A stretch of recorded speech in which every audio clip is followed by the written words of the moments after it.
Thierry Bahard agus Fáilte. Good evening and welcome to this live information event. My name is Marion O'Toole and I work in Kerry College Admissions Office in 7 Denny Street, Tralee. Kerry College is an integrated college of further education and training. We offer courses for employment, progression and apprenticeships. We have 5 campuses across the county of Kerry. In Tralee, we have one in Listowel, in Tralee, we have one in Clash, Denny Street and Mona Valley. We have one in Listowel and Clorglen. Our admissions office is in 7 Denny Street, Tralee, and I'm delighted to announce that next year we're opening a new admissions office in Killarney. You can view our full suite of courses on kerrycollege.ie. This evening, I am joined by my colleagues, admissions officers Ella O'Donoghue and Niamh O'Donovan, Noel Healy and Plunkett McElhatton from the TLI Group, who are the contracted training company that run our Civils for Fibre installation, Fibre installation technician and overhead lines courses. And also, we'll hear this evening from 3 of our past graduates who are currently working with the TLI Group. I'm going to just run through how the running order for this evening. So it shouldn't take longer than 40 minutes. I'm going to hand you over to Noel Healy shortly, and he'll give a brief presentation on the TLI Group, and we'll hear then from the 3 learners' stories. And during the event, you can message in the chat, any questions that you have, and we'll come to that during the course of the evening. So I'm going to hand you over now to Noel Healy from the TLI Group. Thank you. Thanks, Marion, and good evening, everyone. Firstly, on behalf of TLI Group, thank you for joining this evening's webinar.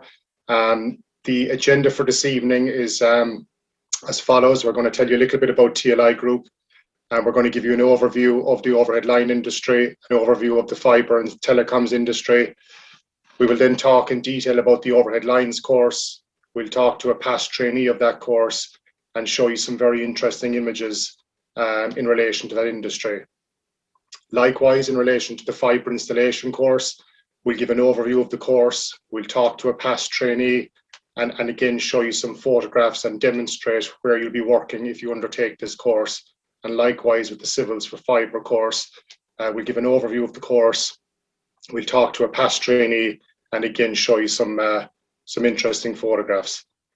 So on the next slide, what I'd like to point out as well is just keep an eye on the photographs throughout the presentation. They're all real, everyday photographs that we've taken throughout the work that we're doing throughout Ireland. So they'll really give you a flavour of the type of work that you'll be doing if you choose to do these courses. So a little bit about TLI Group. We're a diverse utility infrastructure contracting group. We specialise in overhead lines, substations and telecom networks. We've been operating since the year 2000. We have over 800 staff and that's growing continuously. We're operating throughout Ireland, Northern Ireland and the UK. We work primarily for blue chip clients such as ESB Networks, SSE, Northern Ireland Electricity, which is NIE Networks. We work for Cyro, which is a joint venture company between ESB and Vodafone, whereby we roll out fibre for them. And we work for the brand new, recently established company called NBI, National Broadband Ireland. In addition to this, we also work for a multitude of renewable industry clients throughout the country, building grid connections. And then finally, as Marion said, we're a contractor trainer to Kerry ETB or to Kerry College since 2012. Next slide there. So I'll just show you, and again, just keep an eye on the photographs as we're going through the presentation. So just a little overview of the overhead lines industry. On the top left, in very simple terms, just to give you a flavour of what this whole industry is about. Electricity is generated in power stations throughout the country, and it's distributed to our homes and businesses and farms through a network of overhead lines. This is a network of both transmission overhead lines and distribution. Transmission being the steel pylons, and that's the photograph on the bottom right. And wood pole is the photograph as well beside that on the left. So you'll be working, if you choose to do the overhead lines course, you'll be working on a combination of these structures. Just to give a little overview of the size and scale of the industry on the island of Ireland, the main client in the Republic of Ireland is ESB Networks. They were established in 1927. They have assets worth 9 billion. They serve 2.3 million customers through the length and breadth of the country. They operate a network of 6,400 kilometres of transmission lines and 150,000 kilometres of distribution lines. And they have over 7,000 employees. And essentially, TLI Group and our competitors are contractors to ESB Networks. Likewise, for NIE Networks, if you just go back one slide there, Marion, please. For NIE Networks, they have 900,000 customers north of the border. They operate 2,200 kilometres of transmission network, 47,000 kilometres of distribution network, and they have 1,200 employees. So as you can see, it's a very large industry, and the TLI groups of the world then and all our competitors serve both these customers, both north and south of the border. So that's an overview of the overhead lines industry. Next, I'm going to pass you over to my colleague, Plunkett, who's going to take you through an overview of the overhead lines course. Thank you, Noel. The overhead lines course has been running for over 10 years now in conjunction with the ETB, and it's a very well supported course at the minute. So this course is aimed at the people who want a career in the overhead lines industry. It's unique to Kerry College and is held in Tralee. This is based in our own headquarters in Aberdeen. The course duration is 36 weeks, so it's 26 in the centre, the training centre, and then 10 weeks work placement out on site. So example of the modules covered then is equipment, plant, tools, familiarisation. So basic electricity and safety work procedures. We carry out work on wood poles and steel tower structures. It's work-based training experience and a range of industry, certified tickets and courses. So the trainees will receive a City and Guilds Level 2 diploma and electrical power engineering overhead lines. The qualification is aligned to Level 4 of the NFQ. In addition, receive certification. So several different courses held within the course, and you get Safe Pass, you learn about manual handling again, because a lot of techniques around manual handling, location of underground services, Singer Signaller, First Aid Responder, Tower Climbing Rescue Ticket, HIAB, Lorry Mounted Crane, MUP, because you'll be working in MUPs, Managed Safety and Construction Certificate, Roadwork CSCS Ticket, you receive Pole Top Rescue and Quad Bike Certification. So just what I'll do is I'll introduce you just to a man that has come through the course himself, and he'll put it in his own words how he felt the course went. Good evening, John Joe. Hi, Plunkett, how are you? Not so bad. John Joe, just kick off there, Marion, yeah? Yeah. So hi, John Joe, thanks for joining us here this evening. So tell me, what course did you do? I did the overhead lines course, Marion, back in October 2012. It was, I believe, the second one that TLI rang, and I was a part of that. Very good. And you were a tiler before you started. So how did you find going from tiling to overhead lines? Well, there was a big difference, in fairness, Marion. But after you know yourself in the recession and things went quiet, I wanted not just a new job to tide me over, but like a career change. And I seen the course come up, and there was no better opportunity then to go for the overhead lines course. At the time, there wasn't the Fibre course or the civils. So I stuck my hat at the overhead lines, and I've been there ever since. Very good. And heights, how do you find working with heights? 10 years on now, I find it all right. You know, maybe that wasn't the way at the start. I wouldn't have necessarily had the best head for heights, but like anything, when you're doing it day in, day out, it becomes second nature to you. And when you're up the top of a pole or up the top of a power pylon, you're not really considering looking down and looking at the heights as such. You're more concentrated on the task at hand and what you have to do in front of you. And when you're in the middle of doing something, it's after a while, it's like doing it on the ground. It becomes second nature to you. So any of the students that would be a bit worried or apprehensive about working at heights, that it's definitely not as bad as you would think. It's definitely worse in your head than it is when you actually get out there on the ground. So I guess it's a skill then you developed, you know, during the course. Oh, 100%. Like there was, it was definitely something that you could see yourself getting better at day by day and week by week. You know, the apprehension of going up to, oh, I'm next to climb the pole or I'm next to do this soon faded away under the instructions of the lads with TLI. Very good. And so you're a supervisor now. So are there great opportunities then within the industry to progress? There was, Marion. When I finished the course, I went straight out onto work. I was on the 220 kV distribution network in Cork. And I was at that for a few months where I kind of got my basis of the transmission systems. And then I got the opportunity to go to England where you were able to work live and do other things that you can actually do here in Ireland. So I was over there for 4.5 years. And the experience and knowledge that I would have built and learned there with TLI stood to me then when I came back. When I came back then, I got the opportunity to go PICW, which is a person in charge of the work. I would have had my own 3 or 4 man crew. And then like everything there, when you keep your head down and you do your best, the opportunity came then to be supervisor. And I said, yeah, I said, why not? We'll chance it. Now I have up to between 30 and 45 lads under me across 2 or 3 projects. Very good. Congratulations. Thanks, John Joe, very much. No worries, man. Thank you. Very good. So I'll just check in with Niamh there. Niamh, are there any questions from the audience? There are. So there's 2 questions, John Joe. They're actually both for yourself. The first one that's come in has asked just about the different types of equipment. Did you need to bring any tools or equipment with you on the course, or is that all supplied?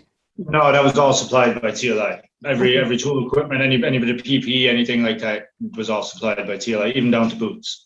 Perfect. The second question that's come in, and I'm glad it's been asked because it's something that in the admissions office we get asked all the time when we're doing the interviews for these particular courses. And when we mention at the interview that there's a suitability test involved, people almost kind of go into a frenzy and they say, Jesus, you know, what do I need to do in that? So for yourself, for the overhead lines course, what exactly did that suitability test involve? Well, it was a very kind of a simple test to start off with. It's not something that anybody'd have to worry about or to get panicked about or anything like that. You literally climb just a few feet off the ground and do 1 full circle of the pole. It's not a pass-fail thing. It's more just to see the initiative in the person. If they're willing to try and willing to learn, all the skills that they'll need in their career will be taught to them by TLI. So they don't have to worry about that, or they don't have to worry about freezing up the pole. You're only just going a few steps, get you just used to the equipment, and away you go then day by day, then you do more and more. Absolutely, because I do think that we get an awful lot of fearful questions in the admissions office about, you know, I've never climbed up a pole before, I don't know how to latch on, and I don't have the equipment to do it, and how do I do it? But it's something that even if you have no exposure to this before, that you will be able to do, as long as you don't have an inherent fear of heights. Like that, and even if you do have a small bit of a fear of heights, that soon then goes out of you. Like I said, with me becoming a tiler, it wasn't like an easy transition where I was a steel worker or something like that. They were really chalk and cheese. But after a bit of time and a bit of familiarity, it becomes second nature too. Perfect. Thanks for that, John Joe. That's all right, thank you. Coming there in the chat. Thanks, John Joe. Thanks very much. A pleasure. Thanks. So I'm going to hand you back now to Noel again. Thanks. Sorry, this is just a few photographs of the overhead lines. Well, we're looking the first on the left there. You can see a quad bike, and you can see a MUP. So some people, and Niamh, I take your point there. Some people are apprehensive about the climbing of the pole and how am I going to get around this here. So look, there's different aids. Climbing is one of them. You can see a fella on the left climbing, the other fella's in the basket. And in order to get into some of these sites, we use quad bikes.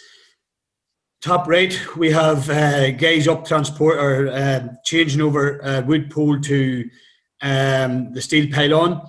And just in this instance as well, there's also fibre up in the air here as well. So there's a good diverse crossover in it all. The picture bottom right then is just someone working on a ladder on a steel tower 220 mask.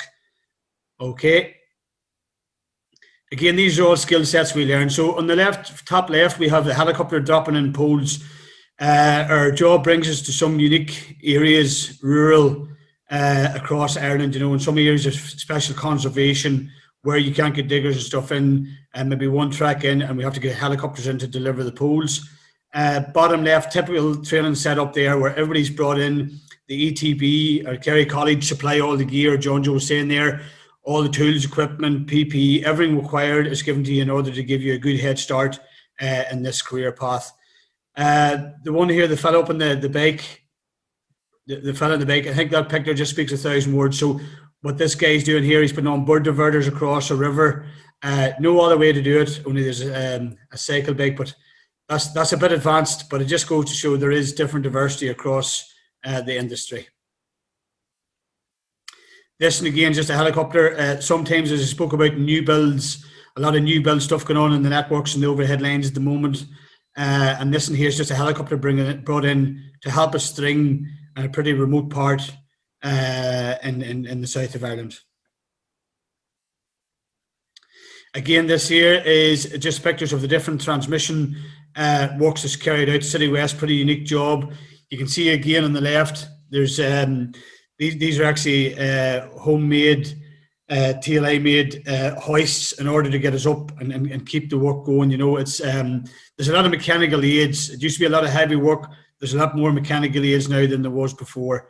Again, top right, you can see a guy working on the conductors here, working down on a ladder. And again, this is all like the height. As you can see here, we're working with height. We're working on conductors, anything 1,000 volts to 400,000 volts. And as you can only imagine, there's a lot of safety training, a lot of electricity-based knowledge before you go near this stuff.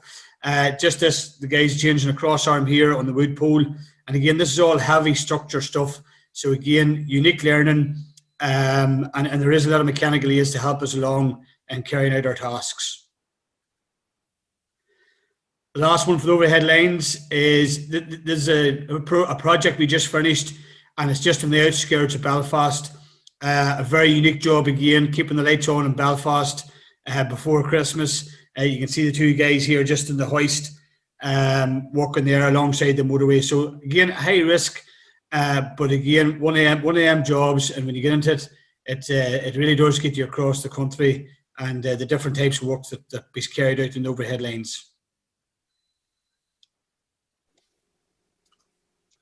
Thanks, Plunkett, and thanks to John Joe as well for contributing in that section. So now we're going to move on to the fibre installation course. In the next slide, I just want to talk to you briefly about two main projects that we're working on in the industry at the moment. They're two huge projects, and they're going to run for many, many years to come. So what we're currently doing at the moment is we're working for NBI, which is National Broadband Ireland. This is a newly established client of ours.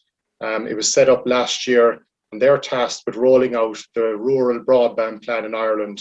You might have seen it in the media over the last couple of months and the last 12 months. So the project involves rolling out a brand new fibre cable on the existing air infrastructure. We've 96% of Ireland's landmass to cover, so it's an absolutely gigantic project. Huge job security and great longevity into the future. There's 146,000 kilometres of fibre to be rolled out.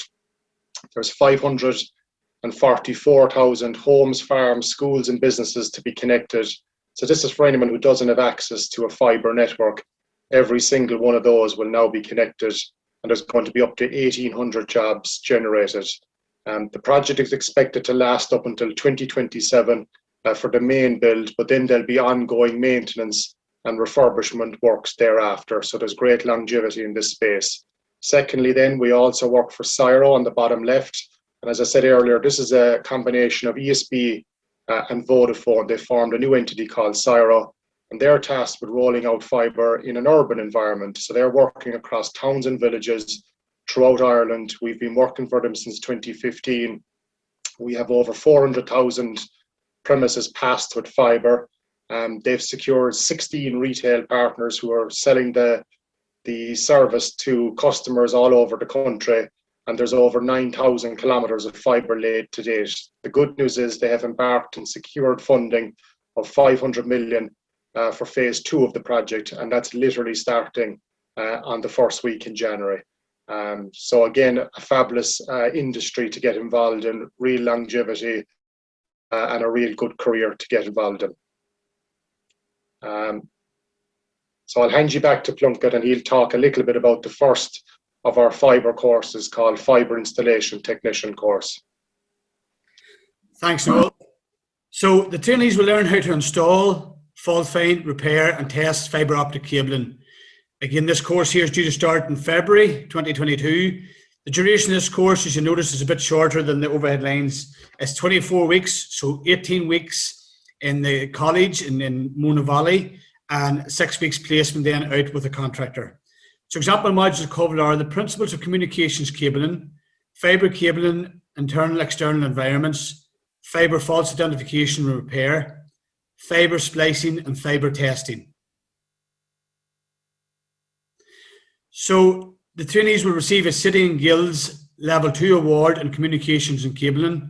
And again, in addition to this, you will receive certification similar to the overhead lines is Safe Pass, manual handling, first aid, lugs, location of underground services, roadwork CSCS certification, MUP training, HIAB certification, confined spaces training, pole top rescue training, managing safety and construction.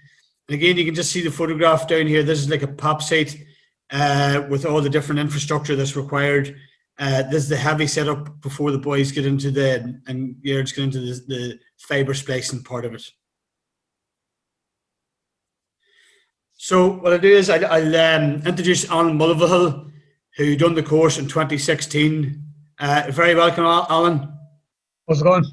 Good to be here. Alan, we'll just get Maureen to ask you a few questions here, okay? No bother. Hi, Alan. How are you? Thanks very much for joining us here this evening. So you worked in construction and then you went on to do this course, Fibre Technician. How did you find that? Well, yeah, I found the course very informative. I learned a massive amount about cable handling and management, cable preparation for splicing and testing network integrity for faults. We got training on numerous different types of equipment, as Plunky just said there, and that is used in the installation of networks. We were taught how important personal and collective health and safety is, and the companies who want personnel who are conscious of this vital aspect of every task. Very good. And how did you find going back into a class environment after being in construction for years? Yeah, I didn't find it that hard, because I had a goal, and the classroom was part of the path that brought me closer to the goal. So my handwriting did improve significantly from all the notes, and it was nice. And it was nice to be in an environment where we were making friends, learning something new every day. It wasn't like school. Like the instructors were knowledgeable, and we got to do practical side of instruction, so it made it easier to understand the lessons. Very good, very good. And you mentioned in your quote, a high level of attention to detail is required. What do you mean? Well, my job these days is mostly managing the fibre installation in data centres across Europe, where our cables are visible to all who enter. Our work is inspected by the client's quality assurance team. The cable manufacturer sends an inspector to audit the work as well. We need to be consistent in how we dress and present the cable with different networks dressed individually. We need to be 100% sure that the cable is installed as per design along the designated routes. When it comes to terminating the fibres in, we need to ensure that it's a clean work area. The inner core of a stripped down single mode fibre is 0.125 millimeters. So when you're prepping this for splicing, you need to make sure that the fibre is clean, as the tiniest piece of dust will cause a bubble in the joint. This will prevent light from passing through it, so you have to then must break the splice and re-prep the fibre for splicing again. Very good, very good. Okay, so thanks, Alan, very much. Thank you. Yeah, anybody interested in working with fibre optics, this course provides you with information and the training to start as an asset to any employer. It has the potential to be the foundation you can build a career on. Very good. Thank you, Alan, very much. Thanks. Okay, I'm going to go back now to Plunkett. Okay, so this course is the Fibre. This is the latest and the greatest addition to the suite of courses delivered by Kerry College in conjunction with TLI. So it's the Civils Fibre installation course.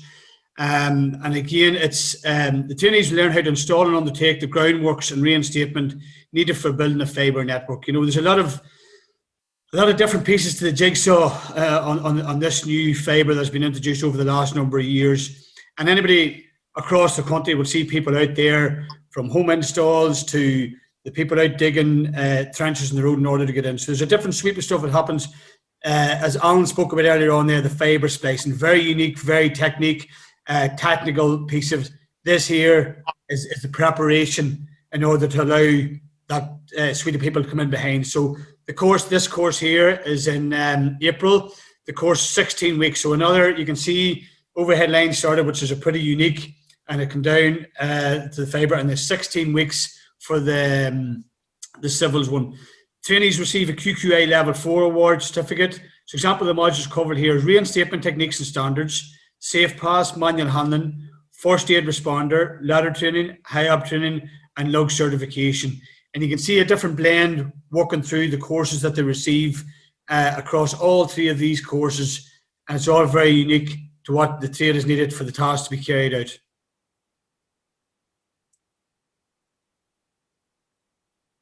Okay, Marion. So before further ado, I just introduce our next man tonight is Tom Crowley. Good evening, Tom. How's it going, Plunkett? How are you? Not so bad, not so bad. Tom, I'll hand you over to Marion there for a few questions, all right? Yeah. Hi, Tom. How are you? How are things? So you were worked in a bar before you started this course. So two very different careers. How did you find the transition going from a manager in a bar to level 3 crew lead? Yeah, well, I suppose it is a bit of a difference from a bar to what I'm doing now. But I saw the bar industry coming to an end, especially with COVID, when I joined the course in September 2020, and I was looking for a new career that would see me for another good few years keep working, and this just seemed like the right course for me. I got to learn a lot, I must say, now in the classroom. Got to learn the process of how electricity gets to the house, how we get our fibre to the house, which I would have no idea obviously before, and got to learn all that, which was very helpful. Very good. And then your hours then, what are the hours like, and do you travel? Yeah, I travel. My standard hours are from 7:30 to 5, but at the moment I'm on the small batch project, which is basically linking up businesses, schools, offices, etc. So we do a bit of traveling around the country, but I personally enjoy the traveling. You're working with lads every day. You're meeting there in the evening for dinner and stuff. You real bond with the lads now, I must say. I do enjoy the traveling. Very good, very good. Thanks very much, Tom, for that. Now, can I just check in with Niamh and see if there's any questions from our audience? Yeah, well, one of the questions actually, Tom, you seem to have answered it there. Someone just said you have to be willing to travel to get work in this area. And obviously, if you're traveling, if you're doing the national broadband all around the country, obviously, if you do the course in Kerry, you can't just be guaranteed that you're going to be working in Kerry. So does a willingness to travel come into it? Yeah, definitely. The willingness to travel does come in. Like they will try and base you around home if they can. But as you said, especially what I'm doing now at the moment, small batch businesses, enterprises, they're not going to be close to home. You do a bit of traveling, but it's definitely something you get to enjoy, actually, to be honest, is the traveling. Absolutely. And Tom, as well, just kind of based on another question that came in for one of the lads in the middle, someone has asked about the medical. He believes that there's a medical involved, as well as the suitability test, there's a medical also. Yeah, that's just basic to check that you're fighting fit, for say, just check you're fit for purpose, but it's fine. There's no problem at all with it. Excellent. And off the back of that question then, for Plunkett or Noel, we have another question that's come in from someone saying, hi, I'm in my mid-40s, that he is physically fit, but his age against him. Absolutely not. No, absolutely not. It's, I'm only in my mid-40s myself, and as is Noel maybe a bit younger than me, but absolutely not. There's to be honest with you, the courses cover a wide range, and maybe if that person was to phone the centre or have contact with us, we could advise them maybe which course would suit best, but there's a wide range. And as you can see, Tom there has grew into a crew lead in the civils industry. Alan's nearly moved into management, working his way up. Joe come up through the tools. We have different people come out of the courses, liaison officers, planners, patrollers. You gain the knowledge, you gain the experience of the networks, and you move into a different range. There's a whole suite of jobs out there. It's just not digging holes or joining fibre or climbing poles and towers. There's a whole support network behind that group of people, and some people have varied off in different directions within the company as well. And I've been involved in the training myself. Definitely, the one thing I'd say is the travelling. We do our best, and any company will be the same. They will do their best to try and keep those local. But again, we're rolling out across Munster and NBA, We could have jobs anywhere with the ESB, as is CIRO and MBA. So again, there's good diversity. But again, the one thing I would say, and the questions may come in about, travel or staying away, that's all covered. There's nobody out of pocket. And as any of the boys will vouch for, if you're away from your own bed, you get a bed just as comfortable to lie in wherever you're going to be staying, Maybe even comfier as well, Plunkett. Maybe even comfier times. And certainly as well from our perspective in the admissions office, I think the very nature of further education and training is a complete wide mix of all ages and backgrounds who apply for our courses. So certainly from doing the interviews, there's a wide range of people who apply for these courses. Yeah, and also, Niamh, just to add there as well, we've seen a lot of people over the years that have done the courses and progressed on very, very quickly. Mm-hmm. And obviously the three guys on the call tonight are an example of that. They're progressing their careers extremely quick.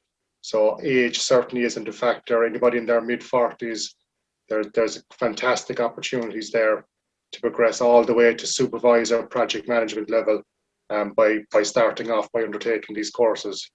Brilliant. Thanks, Marion. There's quite a few questions coming through here. So I just want to note to everyone who is asking questions that if we don't get to them this evening, we will certainly reply to you at some point tomorrow. But Marion, I'll go back to you for now. And if we have time to go back for some more questions later on, we will do, okay? All right, thanks, Niamh. So Plunkett, I just pick up this here. So again, top left, Fibre splicing.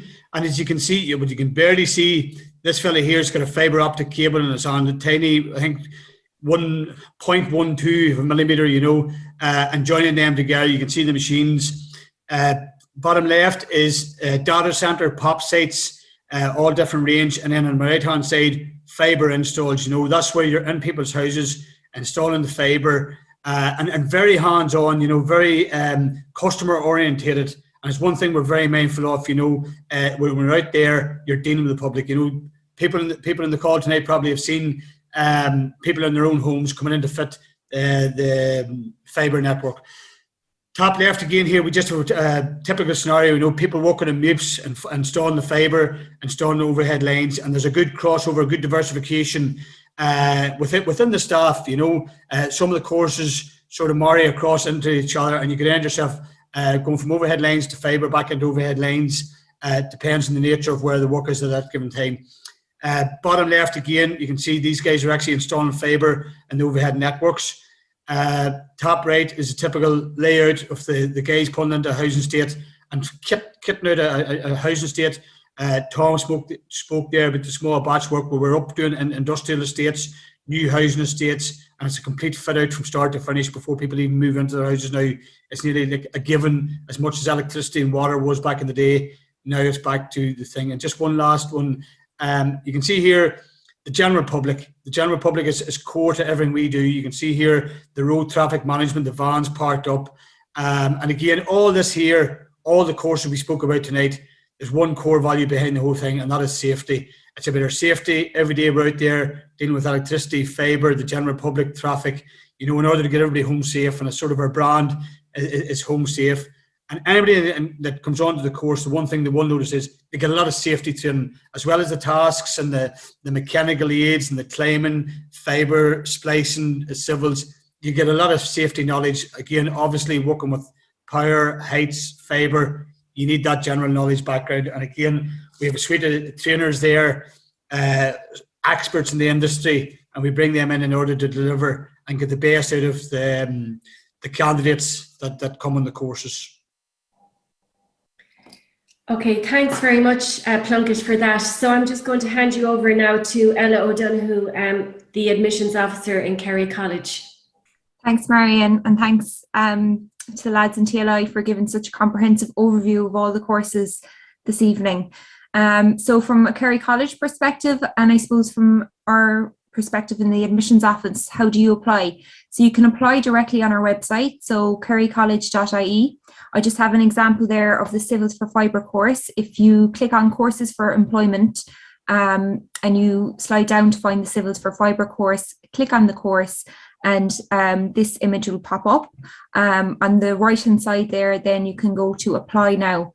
That will redirect you to the Fetch Courses website. So you have to register with that website and set up an account in order to apply. It's free to apply. You just need a mobile phone number or your email address, and you set up an account, make up your password, and you can apply.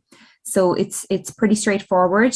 So like I think Plunkett mentioned earlier, we'll be recruiting for the Fibre course. It's starting on the 21st of February. So we'll probably be starting the recruitment for that around the week of the 10th of January. So when we get back after Christmas.